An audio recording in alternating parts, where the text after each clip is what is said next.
एक मनुष्य जिस पथ पर चल निकलकर अपना ध्येय प्राप्त करता है, अन्य उस मनुष्य के पथ चिन्हों को अपना विश्वास, अपनी दिशा बनाकर अपना पथ निश्चित करते हैं। सत्य, धैर्य और वीरता को अपने साथी बनाकर जो मनुष्य अपना लक्ष्य पाता है, वह स्वयं दृष्टांत बन जाता है। राजा हरिश्चंद्र न केवल सत्यप्रिय थे, धर्म का पालन कर रहे थे। अयोध्या नगरी पर असुरों के आक्रमण का स्वयं राजा ने सामना कर अपनी वीरता का प्रदर्शन किया। ऋषि विश्वामित्र अवश्य ही राजा हरिश्चंद्र के गुणों से प्रभावित हुए और यही प्रभाव से एक बार फिर विश्वामित्र अपने मन मंथन समय यह अनुभव करने लगे कि काल के प्रवाह में वे बह रहे हैं। अपने अहंकार से वे विवश हैं।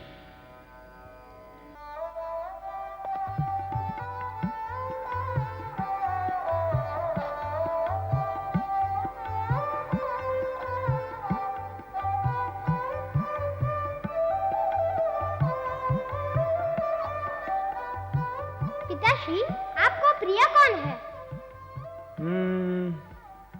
हमें सर्वप्रिय है पुत्र रोहितेश्वर। आपको सबसे अधिक प्रिय कौन है?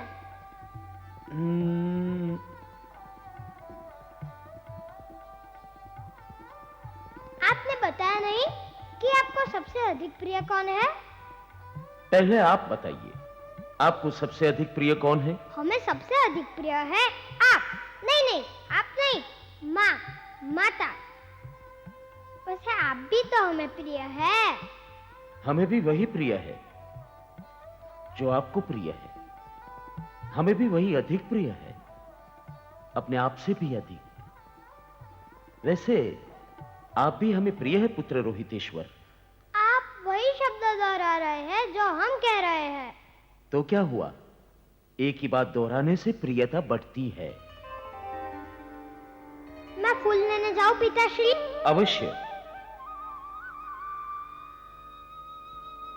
आप भी लज्जा के मारे हमारा तो बुरा हाल हो रहा था। कोई असत्य बात कह दी मैंने? आप हमें अपने आप से भी अधिक प्रिय है, और यही तो कहा था हमने। हम आपकी छाया है राजन। नहीं तारामती, आप हमारी जीवन संगिनी है। आपको जीवन भर हमारे साथ रहना है। तनिक रुकिए।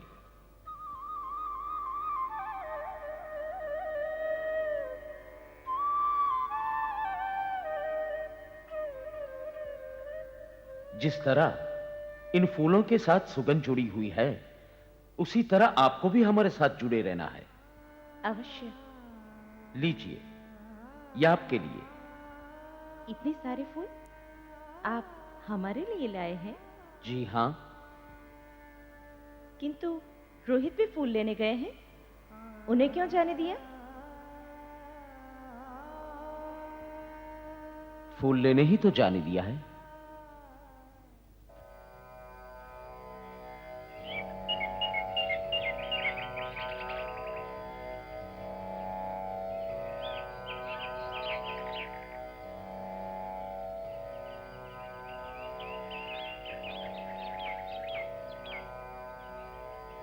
ये पृथ्वी, ये आकाश, जल, वायु, अग्नि, क्या है ये?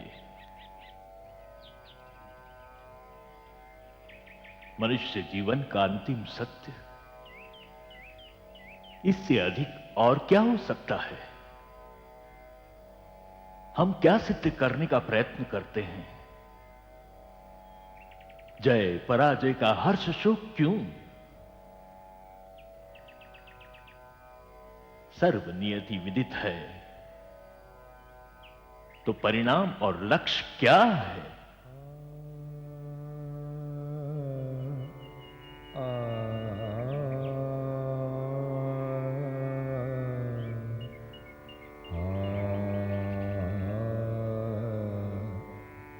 राजा हरिश्चंद्र सत्यवादी है। वो अपने धर्म का, कर्तव्य का पालन करता है। वो न्यायप्रिय है, वो वीर है, सर्वगुण संपन्न है।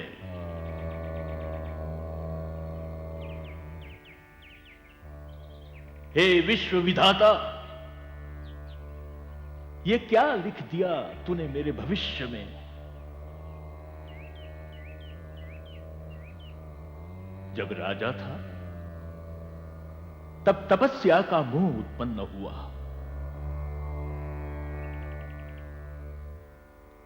और आज ऋषि हूं तो तपस्या को छोड़कर कुछ और ही दिशा में गमन कर रहा हूं।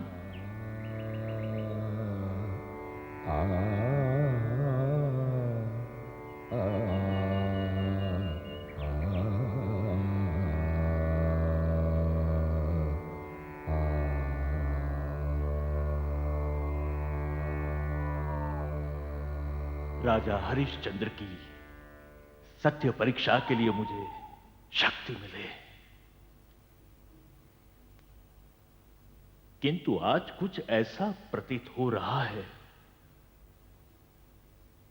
कि काल के अविरत प्रवाह में मैं तिनके की तरह बह रहा हूं। जैसे कि मैं अपने आप के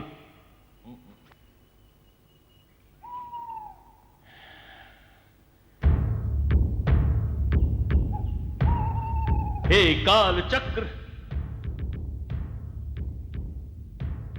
मैं तो सत्यवादी राजा हरिश्चंद्र को पराजित करने के लिए इच्छुक हूं। हे सत्यवादी राजा हरिश्चंद्र, वर्तमान स्वयं अयोध्या नगरी की कीर्ति को अपने साथ लेकर चल रहा है।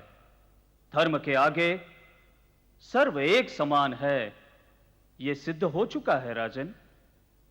राजन, एक प्रस्ताव है। अवश्य कहिए। आपके मन में जो विचार है वह निसंकोच प्रकट करें।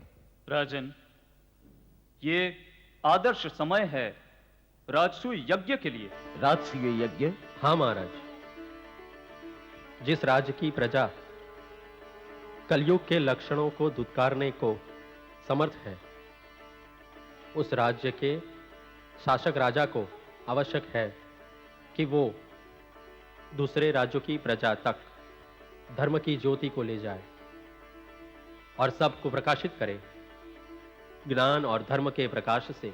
हाँ राजन, राजसूय यज्ञ का यही तो धर्म है कि वो राजाओं को अपने कर्तव्य पालन से बद्ध करें। प्रस्ताव तो शुभ है ऋषि। सत्यवादी राजा हरिश्चंद्र की जय हो। सत्यवादी राजा हरिश्चंद्र की जय हो। सत्यवादी राजा हरिश्चंद्र की जय हो। उपस्थित सभागण को इस कुल के इस वंशज का अभिवादन। सर्व को राजसूय यज्ञ का फल प्राप्त हो, किंतु राजसूय यज्ञ के उच्च स्थान पर कौन ऋषि विराजमान हो सकते हैं? कौन है वह जो राजसूय यज्ञ के होते स्थान के योग्य है? राजर्षि विश्वामित्र। नहीं महाराज, हमारा अंगत अभिप्राय है कि इस पद के लिए अगर कोई ऋषि मुनि योग्य है तो वो महर्षि वशिष्ठ। नहीं, राजर्षि विश्वामित्र। नहीं, वशिष्ठ। नहीं, राजर्षि विश्वामित्र। नहीं, वशिष्ठ। नहीं, राजर्षि विश्वामित्र। नहीं, ऋषि अंगिरा। महर्षि अगस्त्य। नहीं, ऋषि कश्यप। नहीं राजन, राजर्षि विश्वामित्र ही योग्य है। हे ऋषिगण, आप हमें अभिप्राय दें कि राजसूय यज्ञ के होता स्थान पर कौन ऋषि योग्य है? राजर्षि विश्वामित्र। नहीं, महर्षि वशिष्ठ। राजन, राजर्षि विश्वामित्र ही योग्य है। नहीं महाराज, महर्षि वशिष्ठ ही योग्य है।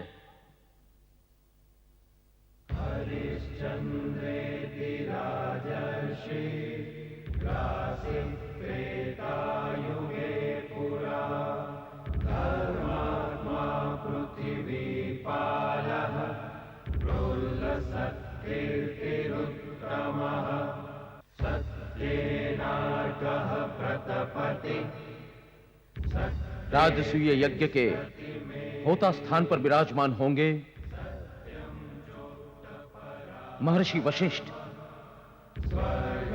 और यही हमारा अंतिम निर्णय है। सत्यवादी राजा हरि